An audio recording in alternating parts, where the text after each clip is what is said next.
So అంతిమ యాత్రలో పాల్గొంటా ఉన్నారు. మాట్లాడదాం సార్. చెప్పండి, మీకు ఏమున్నాయి ప్రవీణ్ గారి మృతి పైన ఎట్లాంటి అపోహలు? ఇది రెండు విషయాలుగా చెప్పాలండి నా కోరిక అండి. ఒకటి అన్నగారి మరణం, రెండవది యావత్ భారత ప్రజలకు సోదర సోదరీమణులకు చెప్పాలనుకుంటున్న సందేశం. ముందు మనుషులం అండి. మతం అనేది తర్వాత ఏర్పడింది. మతం మన కోసం మనం పెట్టుకున్నది. మతం అనే దాంట్లోనే అర్థం ఉంది, అభిమతం. ఇది నా అభిప్రాయం, ఇది నీ అభిప్రాయం. ఒకవేళ అక్కడ డిఫర్ అయితే, వ్యత్యాసం ఉంటే, వైరుధ్యంగా ఉంటే మనం కూర్చుని తర్కించుకోవచ్చు, మాట్లాడుకోవచ్చు, సంవాదం చేసుకోవచ్చు. ఎవరిని పొడుచుకోమని లేదు. సంవాదం అంటేనే ఒకటి మాట్లాడుకున్న తర్వాత అప్పుడు కూడా డిఫర్ అయితే okay, I agree to disagree, అంటే నేను నీతో వ్యతిరేకించడానికి కూడా ఇష్టపడుతున్నా, నో ప్రాబ్లం. లేదు, ఇద్దరం మాట్లాడుకున్నాక ఒకే రకమైన అభిప్రాయానికి వస్తే అది కూడా ఒక రకమైన పరిష్కారమే. సో దాన్నే అగ్రీయింగ్ టు డిసగ్రీ అని అంటారు. ఒక సంవాదం లాంటిది, ఒక డైలాగ్, ఒక డిబేట్, ఒక డిస్కషన్. ఇది మాత్రమే చేస్తున్నాం మనం. ఎక్కడ కూడా తొడలు కట్టి జబ్బలు జరిచి ఒకళ్ళిద్దరు ఉంటే ఉండొచ్చు మూర్ఖులు, వాళ్ళని పక్కన పెట్టండి. ఇలా చేస్తున్న ఒక వ్యక్తిని సౌమ్యంగా, ఎంతో డెలిజెంట్గా, ఎంతో పద్ధతిగా వాటిలో మాట్లాడుతూ ఉన్నప్పుడు వారి తరపు నుంచి 2-3 సందర్భాల్లో రెచ్చగొట్టి మీ దేవుడు ఇట్లానా అట్లాగనా, అట్లాంటి దానికి పుట్టాడు ఇట్లాంటి దానికి పుట్టాడంటే మరి పరుషంగా సమాధానం చెప్పవలసి వస్తుంది. ఆ చెప్పిన దాన్ని వీళ్ళు మొదట రేకెత్తించింది చెప్పట్లేదు. ఈయన ఏదైతే మాట్లాడాడో దాన్ని మాత్రమే పట్టుకుని ఒక మత ఉన్మాద చర్యలాగా తనను చూపించి ఇదేదో ఒక ఫాల్సిఫైడ్ స్టోరీ క్రియేట్ చేస్తున్నారు. అది కాదండి. He has lot of wit and knowledge, intellectual, ఒక క్లియర్ థాట్ ప్రాసెస్ ఉంది ప్రవీణ్ అన్నకి. ఎవరితో ఎలా మాట్లాడాలన్నది కూడా తెలుసు. ఎవరిని రెచ్చగొట్టి మాట్లాడే రకం కాదు. తనకు తానుగా ఒక జాబ్ ఉండి, ఒక సాఫ్ట్వేర్ కంపెనీ ఉండి, తనకి లగ్జూరియస్ లైఫ్ లీడ్ చేయొచ్చు. ఇవన్నీ కాదనుకుని ఎందుకు చెప్తున్నాడు? ఏమైనా డబ్బులు ఇస్తున్నారా? ఏమైనా చెప్తేనేమో బలవంతంగా మార్చారంటారు. బలవంతంగా ఎందుకు మారుస్తారండి? మీరే చక్కగా ఈ దేశంలో ఉన్న కింది వర్గాల్లో చూసి ఉంటే, అంటరాని వాళ్ళుగా చేయకుండా ఉండి ఉంటే వాళ్ళు ఇంకో చోటకి వెళ్ళేవాళ్ళ? నీ హక్కును చేర్చుకుంటే వెళ్ళేవాళ్ళ? ఇదే నా సూటి ప్రశ్న. పై వర్గాల వారికి ఇలా చేయలేదు కదా. చేయలేదు కాబట్టే ఎవరు బ్రిటిష్ నుంచి వచ్చిన వాళ్ళు కూడా 2 రకాలు. గవర్నెన్స్ చేసిన వాళ్ళు, అడ్మినిస్ట్రేషన్ చేసిన వాళ్ళు వేరే రకం. వాళ్ళు డెఫినెట్గా క్రౌన్కి, ఆ ప్రభువులకే అండగా ఉంటారు, లోటీ చేసుకుంటారు. వేరే వాళ్ళు మిషనరీస్ వచ్చిన వారే. ఎట్లాగైతే మీరు అర్చకులు, యాజకత్వం ఉన్నారో ఆ యాజకుల్లో కూడా మంచివారు ఉంటారు. అలాగే ఈ మిషనరీస్ వచ్చి వీరికి విద్య చెబుదాం, వీళ్ళకి హాస్పిటల్స్ కడదాం, వీళ్ళకి వితంతువులకి పెళ్లి చేద్దాం, ఇలాగ మంచి పనులు చేశారు. అలాగా బ్రిటిష్ అడ్మినిస్ట్రేటర్లు కూడా మంచి వాళ్ళు ఉన్నారు. ఈ రోజుకి మీరు గోదావరి జిల్లా వెళ్ళినా కాటన్ దొరగారికి హిందువులంతా పూజ చేస్తారు. కాటన్ దొరగారి పుట్టినరోజు నాకు గుర్తులేదు, కానీ ఆ రోజు యావత్ గోదావరి జిల్లాలో హారతులు అర్పిస్తారు. ఎక్కడి నుంచి వచ్చిందండి ఇది? ఒక మంచి మనిషి చేసిన మంచి పనికి ఈ రోజుకి కూడా ఒక సెంటెనియర్ దాటిపోయినా కూడా మరి అతను తన కోసం ఆలోచించుకోలేదే. ఇది తెల్లవాడు నేర్పాడు. తెల్లవాడు అంటే ప్రతిదీ. ఏమన్నా క్రిస్టియానిటీ గురించి మాట్లాడితే మీరు అమెరికా పోండి, మీరు ఇజ్రాయెల్ పోండి, లేకపోతే ఇంకెక్కడికి ఇంగ్లాండ్ పోండి. ఇంగ్లాండ్తో మాకేం పని? We're just preaching the truth. We're bringing the people from darkness to light with the help of the gospel. ఆ గాస్పల్ అనే మాట చెప్తే ఒకడు అంటాడు, ఒకడు రాధా మనోహర్ దాస్, నేను మళ్ళీ చెప్తున్నాను పేరు, ఇప్పుడు దాకా పేరు వాడు తలుచుకోవాలనుకున్నాను. శవానికి పుట్టాడు, శవార్త కాదు అది సువార్త అంటాడు. మరి మాట్లాడాలంటే లోతుల్లో చాలా మాట్లాడచ్చు, కానీ నన్ను నేను సంభాలించుకుంటున్నాను. అతగాడు అంటాడు శవార్త అంటాడు, అక్కడికి అమెరికా వెళ్ళిపోమ్మంటాడు, ఇంకో చోటుకి వెళ్ళిపోమ్మంటాడు. ఇది ఏది ఎక్కడికి వెళ్ళేది కాదండి. మేము ఇక్కడ ఉన్న వాళ్ళమే. ఇక్కడ ఉన్న వాళ్ళు మీరు అంటరాని వారిగా చూశారు, అందుకోసమే వచ్చాడు. తెల్లవాడు వచ్చి ఇప్పుడు చెప్పాడు. ఇప్పుడు ఎవరెవరైతే పైన ఉన్నత వర్గాల్లో ఉన్నవారు కూడా చాలామంది సత్యం తెలుసుకుని మారుతున్నారు. దానికి ఉత్తమోత్తమైన ఉదాహరణ పరవస్తు చిన్నయ్య సూరి గారు. మనందరికీ తెలుసు, పంచతంత్ర కథలు వింటూనే ఉన్నాం, సంస్కృతంలో, హిందీలో, తమిళంలో, అన్నిటి చోట్ల. దాన్ని తెలుగులోకి అనువదించినవాడు, ఆంధ్రీకరించినవాడు పరవస్తు చిన్నయ్య సూరి. వారి మనవడు పరవస్తు సూర్యనారాయణ. 80s వాడవాడలా ఊర్లో ఆయన మీటింగ్స్ జరిగాయి. క్యాసెట్లు పెట్టి ఆయన మీటింగ్స్ పెట్టాడు. ఇప్పుడు కూడా ఆ క్యాసెట్స్ ఉండే ఉంటాయి కొద్దిమంది దగ్గర. సో పరవస్తు సూర్యనారాయణ గారు, ఆయనకేం డబ్బు తక్కువ కాదు, ఆయనకు హోదా తక్కువ కాదు, ఆయన కులం తక్కువ కాదు. ఆయన సత్యం తెలుసుకుని వేదాల్లో ఈ 4 వేదాలు ఏవైతే ఉన్నాయో, యజుర్వేదం, ఋగ్వేదం, అథర్వణ వేదం, ఈ వేదాలలో ఒక అవతార పురుషుడు మిస్ అయ్యాడు, కన్యక పుట్టవలసిన వాడు.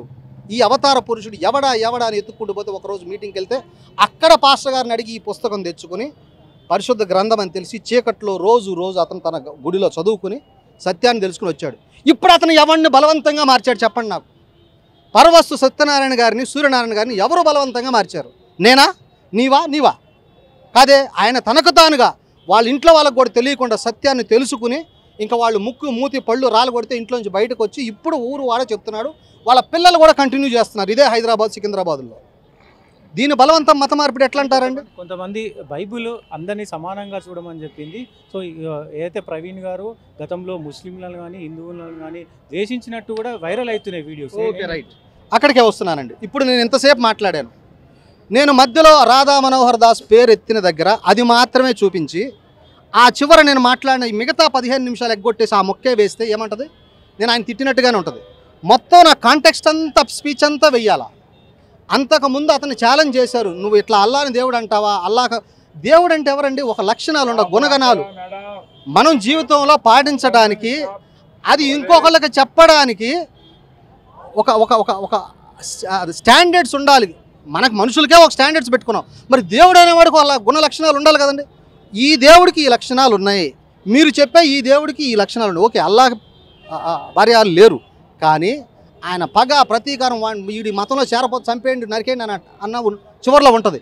అట్లా చంపినోడికి పైకి వెళ్తే ఎన్నో వేల మంది కన్యకలు ఉంటారని ఉంటుంది. ఇది లక్షణమేనా దేవుడికి మరి? సో ఇది ఆయన క్వశ్చన్ పోజ్ చేసినప్పుడు అప్పుడు ఆ సందర్భంలో మాట్లాడాడు. అది అక్కడ వరకే చూడాలి. మీరు అంతకుముందు జరిగింది లేపేసి ఈయన హిందువులు తిట్టాడు, మొహమ్మద్ ప్రవక్త గారిని తిట్టారు, Muhammad peace be upon him అని అంటారు అందరూ. మేము కూడా అదే అంటున్నాం. అసలు ఆ బైబిల్ ఖురాన్ ఎక్కడి నుంచి వచ్చింది? Middle east. అప్పటికే ఈ యూదులు ఆ బైబిల్ ఎక్కడైతే జరిగిందో ఆ ప్రాంతం నుంచి ఎంతో దూరం కాదు, ఇస్రాయేల్ నుంచి పర్షియా దేశం. సో మీరు దగ్గరగా అవి పేర్చి చూస్తే ఇందులో నుంచి ఇందులోకి అనువదించినట్లే ఉంటాయి చాలా విషయాలు. ఆయన తనకు అనుకూలంగా మార్చాడని ఎన్నోసార్లు నిరూపించారు ప్రవీణ్ పగడాల్ గారు. నేను ఫైనల్ ఒకటి అడుగుతున్నా, ఏం అల్టిమేటం జారీ చేస్తారు? లక్షల మందిలో ప్రవీణ్ గారి అంతిమ యాత్రకు వచ్చారు.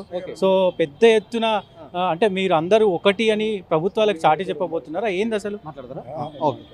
ఓకే, అంతిమంగా అంటే మేమేమి వారికి ఒక సవాల్ లాంటిది ఏమి ఇస్తట్లేదు, కానీ గతం జరిగిందానే నేను మీ ముందుకు తీసుకొస్తున్నాను. 99లో గ్రహం స్టెయిన్స్ గారిని కాల్చారు, వారిద్దరు పిల్లల్ని కాల్చారు. వారి భార్య విధవరాలయ్యుండి గ్లాడీ స్టెయిన్స్ ఇప్పటికి ఆమె ఆస్ట్రేలియాలో ఉంది. ఆమె తన ఒక ఆడపిల్ల ఉంటే ఇదే దేశంలో నేను ఇంకా ఉంటాను, ప్రభువా వీళ్ళని క్షమించు, వీళ్ళు మారు మనసు పొందాలి, సత్యం తెలుసుకోవాలని చెప్పింది. ఆ మాదిరిగా ఉన్నది. కానీ అది ఏదైతే ఒడిశాలో జరిగిన తర్వాత సునామీ వచ్చినా వాళ్ళు ఎంత విపత్తు అనుభవించారో చూసాం. రెండోది, అక్కడ ప్రధాన నిందితుడిగా ఉన్నటువంటి ప్రతాప్ చంద్ర సారంగి అనే మనిషికి, బీజేపీ లీడర్కి, ఆర్ఎస్ఎస్ వ్యక్తికి రీసెంట్గా ఎంపీగా కూడా ప్రమోట్ చేశారు, రాజ్యసభలో సీట్ ఇచ్చి. మరి వారి నుంచి మేము ఎటువంటి న్యాయం ఎక్స్పెక్ట్ చేయాలా? అక్కడ కాల్చిన గ్రహం స్టెయిన్స్ గారిని ఎంపీకి ఇచ్చారు. వారి సంఖలో ఇప్పుడు పాలకులుగా ఉన్నటువంటి ఆంధ్రాలో ఒక పాలకుడుగా ఉన్నట్టు ఒక మనిషి వాళ్ళ అడుగులకు మడులొత్తుతున్నాడు. రాజమండ్రిలో నిన్న జరుగుతున్న పోస్ట్ మార్టం అంతా కూడా ఒక డ్రామాగా నడిపించాలని వారి తరపున ఒక దళిత వర్గానికి చెందిన ఒక వ్యక్తిని ఒక షో పీస్గా తీసుకెళ్ళి మహా అని అంటారు ఇన్వర్టెడ్ బ్రాకెట్స్లో. మాకు సోదరుడు వంటి వాడే అవుతాడు, మాలామాదిగ వర్గానికి చెందినవాడు. అతగాన్ని పంపించి మాయ చేయాలని చూశారు, కానీ అతను కూడా వెనుక తిరగాల్సి వచ్చింది. సో ఇది ఎంతవరకు న్యాయం జరిగిద్దా మాకు తెలుసు, అందరికీ తెలుసు, నోరు విప్పలేకపోతున్నాం. ఆ తర్వాత ఏం స్టెప్ చేయాలో కూడా మాకు తెలుసు. సిఎంసి లూధియానా, సిఎంసి రాయవెల్లూరు నుంచి సెకండ్ పోస్ట్ మార్టం అడుగుతాం, హైకోర్టు దగ్గరికి వెళ్తాం, సుప్రీంకోర్టు దగ్గరికి వెళ్తాం. ఒకవైపు మీరు బీజేపీ పైన కొంచెం విమర్శలు చేస్తూ ఉన్నారు. చూడండి, సో బీజేపీ వాళ్ళే చెప్తున్నారు కొంతమంది, బీజేపీ పార్టీ కానీ బీజేపీకి సంబంధించిన ఎవరు కూడా చంపమనట్లేదు, దాడి చేయమని చెప్పట్లేరు కదా. ఓకే, ఇప్పుడు మీరు ఈ భాగంలో ఉన్నారు కాబట్టి, ఈ తెలంగాణ భాగంలో ఇప్పుడు అలా మాట్లాడిన వాళ్ళు ఎవరో కాదు. అదే వాళ్ళకి కావాల్సింది కూడా అదే, నా సోదరీమణులే, నేను మాల వర్గానికి చెందినవాడిని అని నేను అంటాను, వారు నా మాది వర్గానికి చెందిన వాళ్ళే. ఎందుకంటే మీకు రిజర్వేషన్ ఇస్తున్నామని ఒక బూచి చూపించి మాకు అనుకూలంగా మాట్లాడని చెప్తున్నారు. కానీ విషయం ఏంటంటే వారు ఏదైతే విడగొట్టాలనుకున్నారో, నిన్న రాజమండ్రిలో చూస్తే ఈ మాదిగా అనుకునే ఈ సోదరి మనలు మేమంతా కలిసే ఉన్నారు పగడాల కోసం. ఎవరు విడిపోలా, వీళ్ళు పండుతున్న ఉచ్చులో ఎవడు పడలా.